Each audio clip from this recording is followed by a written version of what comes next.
Olá, amigos, tudo bem? Bem, espero que sim. Estamos de volta aqui para darmos então continuidade à nossa leitura e estudo do Evangelho segundo o Espiritismo. Nos encontramos então no capítulo de número 9. Para aqueles que estão chegando pela primeira vez, muito obrigado pela presença de vocês. Sejam muito bem-vindos ao nosso canal. Espero que gostem do nosso estudo e leitura. Quero informar vocês que eu considero uma leitura e estudo porque eu dou as minhas opiniões sobre as informações que os espíritos nos trouxeram, ok?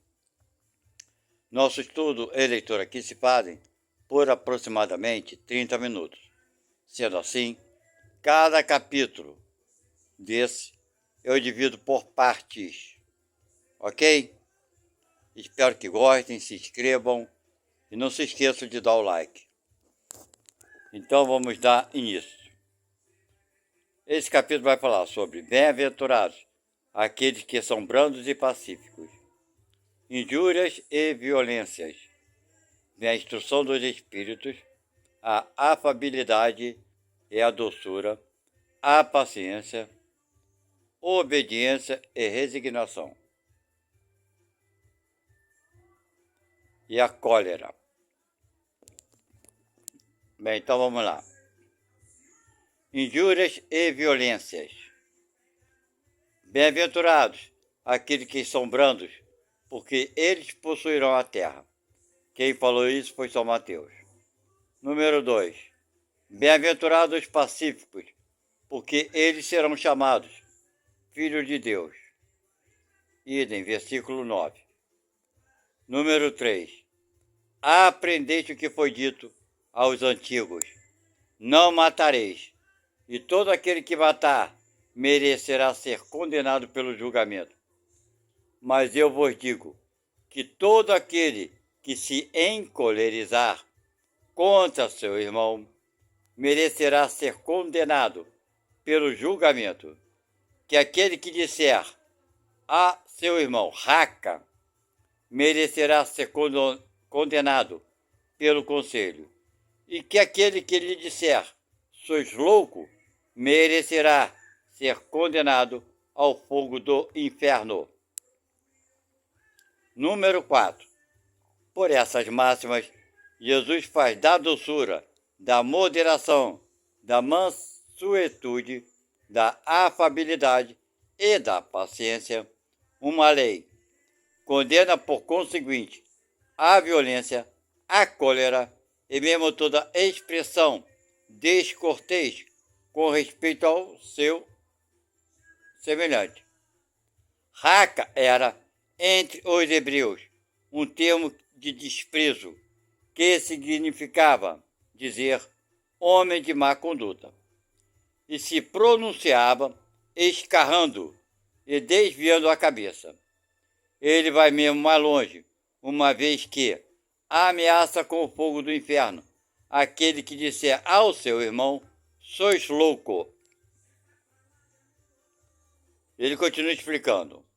É evidente que aqui, como em toda circunstância, a intenção agrava ou atenua a falta, mas em que uma simples palavra pode ter bastante gravidade para merecer uma reprovação tão severa. É que toda palavra ofensiva exprime um sentimento contrário à lei do amor e da caridade, que deve regular as relações dos homens e manter entre eles a concórdia e a união, que é um insulto à benevolência recíproca e à fraternidade, que entretém o ódio e a animosidade. Enfim, que depois da humildade para com Deus, a caridade para com o próximo é a primeira lei de todo cristão. Número 5. Mas o que diz Jesus por estas palavras?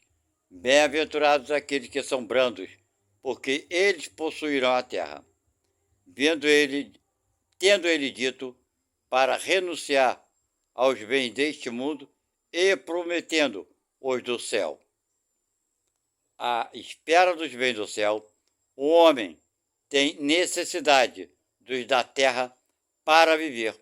Somente lhe recomenda não ligar a estes últimos, quer dizer, os bens da terra, né? Mais importância do que aos primeiros, ou seja, do que os bens do céu. Por estas palavras, ele quer dizer que, até esse dia, os bens da terra estão assambarcados pelos violentos, em prejuízo daqueles que são brandos e pacíficos, que a estes frequentemente falta o necessário, enquanto que aos outros tem o supérfluo. Promete que a justiça lhe será feita, na terra como no céu, porque são chamados filhos de Deus, quando a lei do amor e de caridade for a lei da humanidade, não haverá mais egoísmo. O fraco e o pacífico não serão mais explorados, nem esmagados pelo forte e pelo violento.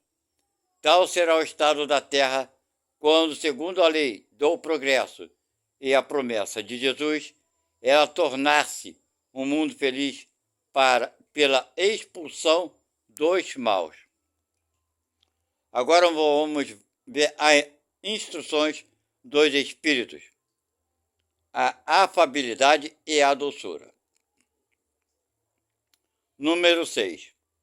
A benevolência para com os semelhantes, fruto do amor ao próximo, produz a afabilidade e a doçura, que lhe são a manifestação. Entretanto, não é preciso se fiar sempre nas aparências. A educação e o hábito do mundo podem dar o verniz dessas qualidades. Quantos há cuja fingida bonomia não é senão máscara para o exterior, uma roupagem cuja forma premeditada esconde as deformidades ocultas.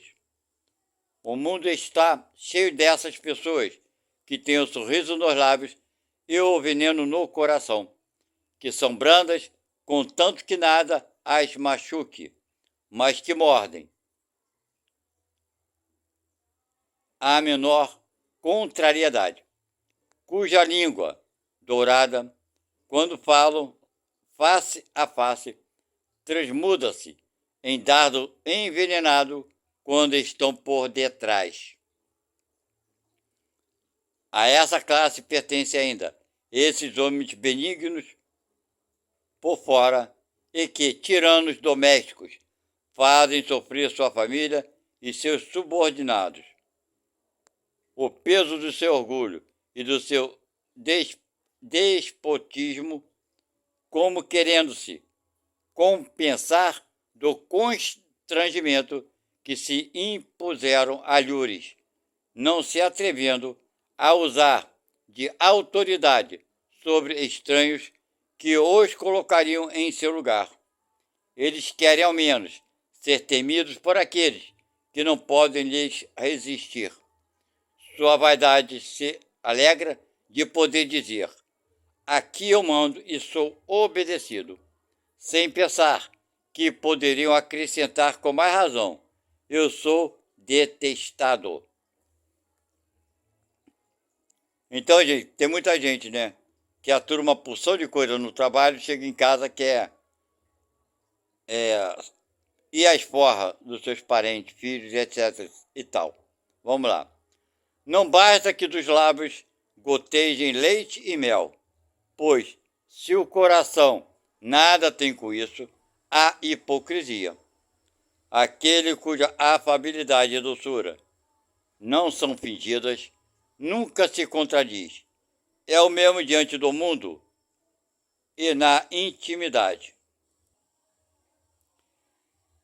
Ele sabe, aliás, que se pode enganar os homens pelas aparências, não pode enganar a Deus. Quem falou isso foi Lázaro, em Paris, em 1861. A paciência. Número 7. A dor é uma bênção que Deus envia aos seus eleitos. Não vos aflijais, pois quando sofredes, mas bendizei ao contrário. O Deus Todo-Poderoso que vos marcou pela dor neste mundo, para a glória no céu. Sede paciente. A paciência é também uma caridade, e deveis praticar a lei da caridade ensinada pelo Cristo, enviado de Deus. A caridade que consiste na esmola dada aos pobres é a mais fácil das caridades, mas há uma bem mais penosa e, consequentemente, mais meritória. Perdoar aqueles que Deus colocou sobre o nosso caminho para serem os instrumentos dos nossos sofrimentos e colocar nossa paciência à prova. A vida é difícil, eu o sei. Ela se compõe de 1000 nadas que são picadas de alfinetes que acabam por ferir. Mas é preciso considerar os deveres que nos são impostos, as consolações e as compensações que temos por outro lado. E então veremos que as bênçãos são mais numerosas do que as dores. O fardo parece menos pesado quando se olha para o alto do que quando se curva a fronte para o chão. Coragem, amigos. O Cristo é o vosso modelo. Ele sofreu mais do que qualquer um de vós e não tinha nada a se censurar, enquanto que vós tendes vosso passado a espiar e fortalecer-vos para o futuro. Sede, pois, pacientes, sede cristãos. Essa palavra encerra tudo. Quem falou isso aqui foi o Espírito Amigo, em Havre, em 1862. Agora vamos falar sobre obediência e resignação. Número 8. A doutrina de Jesus ensina em toda parte a obediência e a resignação, duas virtudes companheiras da doçura, muito ativas, embora os homens as confundam erradamente com a negação do sentimento e da vontade. A obediência é o consentimento da razão. A resignação é o consentimento do coração. Ambas são forças ativas, porque carregam o fardo das provas que a revolta insensata deixa cair.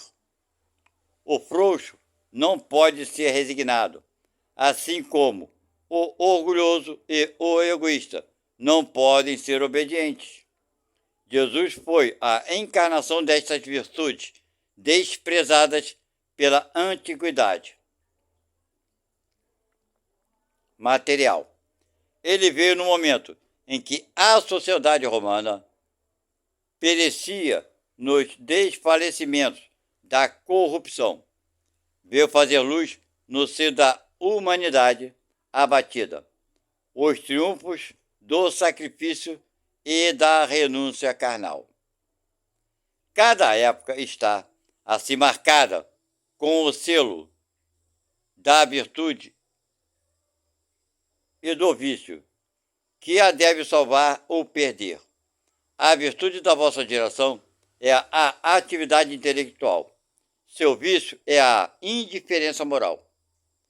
Eu digo somente a atividade, porque o gênio se eleva de repente e descobre sozinho os horizontes que a multidão não verá senão depois dele, ao passo que a atividade é a reunião dos esforços de todos para atingir um fim menos grandioso, mas que prova a elevação intelectual de uma época. Submetei-vos ao impulso que viemos dar aos vossos espíritos. Obedecei à grande lei do progresso, que é a palavra da vossa geração. Ai do espírito preguiçoso, aquele que fecha seu entendimento. Infeliz porque nós, que somos os dias da humanidade em marcha, o atingiremos com o chicote e forçaremos sua vontade rebelde no duplo esforço do freio e da espora. Toda resistência orgulhosa deverá ceder, cedo ou tarde. Mais bem-aventurados os que são brandos, porque prestarão dócil ouvido aos ensinamentos. Quem falou isso foi Lázaro.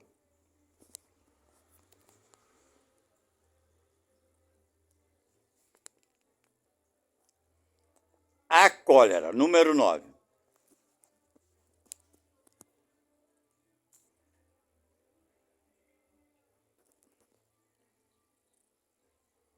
O orgulho leva a vos crer mais do que sois, e não pode sofrer uma comparação que possa vos rebaixar. A vos considerar, ao contrário, de tal modo acima dos vossos irmãos, seja como espírito, seja como posição social, seja mesmo como superioridade pessoal, que o menor paralelo vos irrita e vos fere. E o que ocorre então? Entregai-vos à cólera. Claro, o cara quer ser modo que os outros não conseguem ser. Vamos lá. Procurai a origem desses acessos de demência passageira, que vos assemelham aos animais, fazendo-vos perder o sangue frio e a razão. Procurai e encontrareis. Quase sempre, por base, o orgulho ferido. Não é orgulho ferido por uma contradição que vos faz rejeitar as observações justas, que vos faz repelir com cólera os mais sábios conselhos?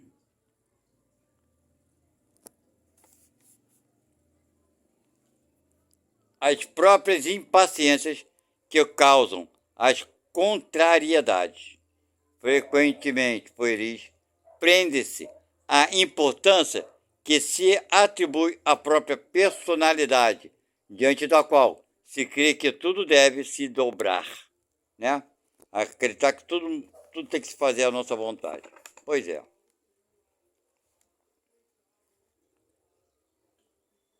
Em seu frenesi, o homem colérico ataca a tudo, a natureza bruta, os objetos inanimados que quebra, porque não lhe obedece a. Se nesses momentos pudesse se ver com o sangue frio, teria medo de si ou se acharia ridículo. Que julgue por aí a impressão que deve produzir sobre os outros, quando não fosse senão por respeito a si mesmo, deveria esforçar-se por vencer uma tendência que faz dele objeto de piedade. Se imaginasse que a cólera não resolve nada, altera sua saúde, compromete-lhe a vida, veria que é a sua primeira vítima, mas uma outra consideração deveria, sobretudo, detê-lo. O pensamento de que torna infeliz todos aqueles que o cercam. Se tem coração, não terá remorso em fazer sofrer os seres que mais ama. E que desgosto mortal se, num acesso desatinado, cometesse um ato de que tivesse que se censurar por toda a sua vida. Em suma, a cólera não exclui certas qualidades do coração, mas impede de fazer muito bem e pode levar a fazer muito mal. Isso deve bastar para motivar esforços por dominá-la. O espírita, por outro lado, é solicitado por um outro motivo. Ela é contrária à caridade e à humildade cristã. Um espírito protetor em Bordeaux, em 1863.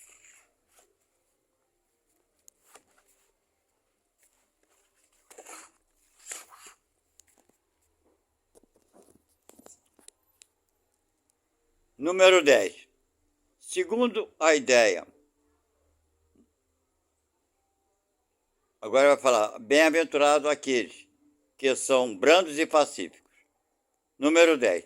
Segundo a ideia muito falsa de que não pode retornar sua própria natureza, o homem se crê dispensado de esforçar-se para ser corrigido os defeitos, nos quais se compraz voluntariamente ou que exigiriam muita perseverança. É assim, por exemplo, que o homem inclinado à cólera se desculpa, quase sempre com seu temperamento, antes de se considerar culpado. Ele reputa a falta ao seu organismo, acusando assim Deus de suas próprias faltas. É ainda uma consequência do orgulho que se encontra misturado a todas as suas imperfeições. Sem contradita, há temperamentos que se prestam mais que outros aos atos violentos, como há músculos mais flexíveis que se prestam melhor para os torneios de força, mas não creias que aí esteja a causa primeira da cólera. E estejais persuadidos de que um espírito pacífico, mesmo no corpo bilioso, será sempre pacífico, e que um espírito violento, no corpo linfático, por isso não será mais brando.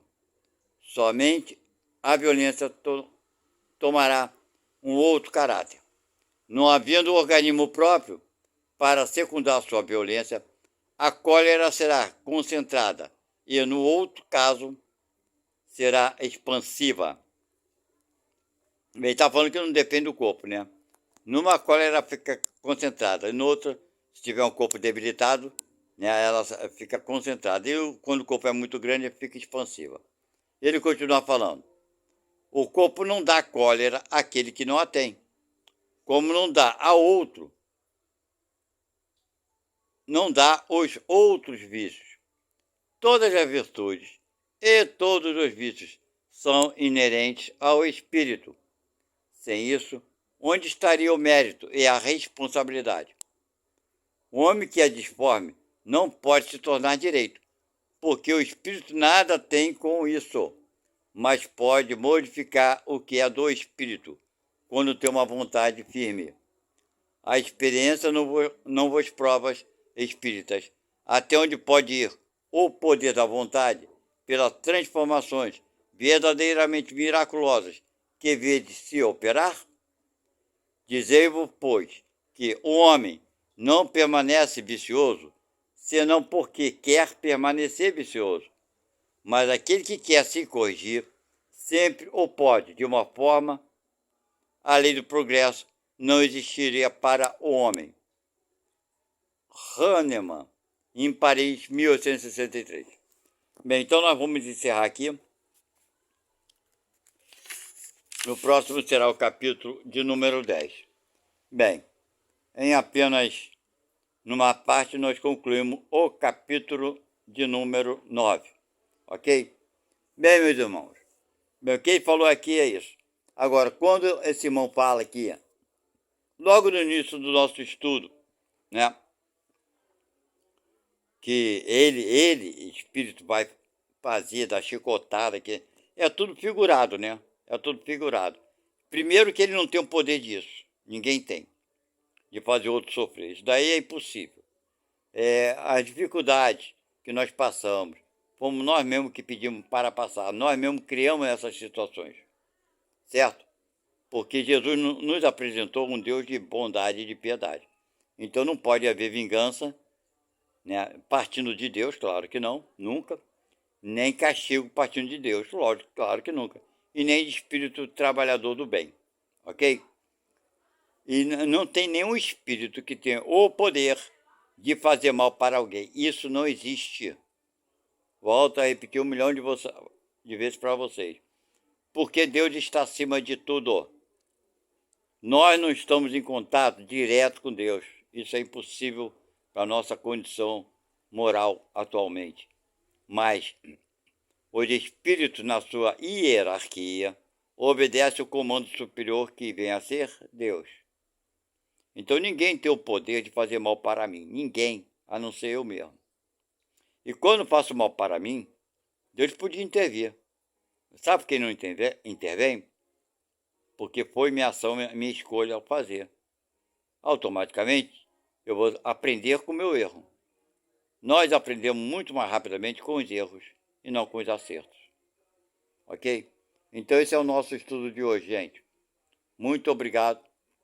Espero que vocês retornem ao nosso canal. E aqui que estão chegando pela primeira vez, não se esqueçam de se inscrever e dar o like ali, porque é muito importante. Muito obrigado a todos. Fiquem com Deus. Hoje é dia 1º de dezembro de 2023. Tchau e até a próxima.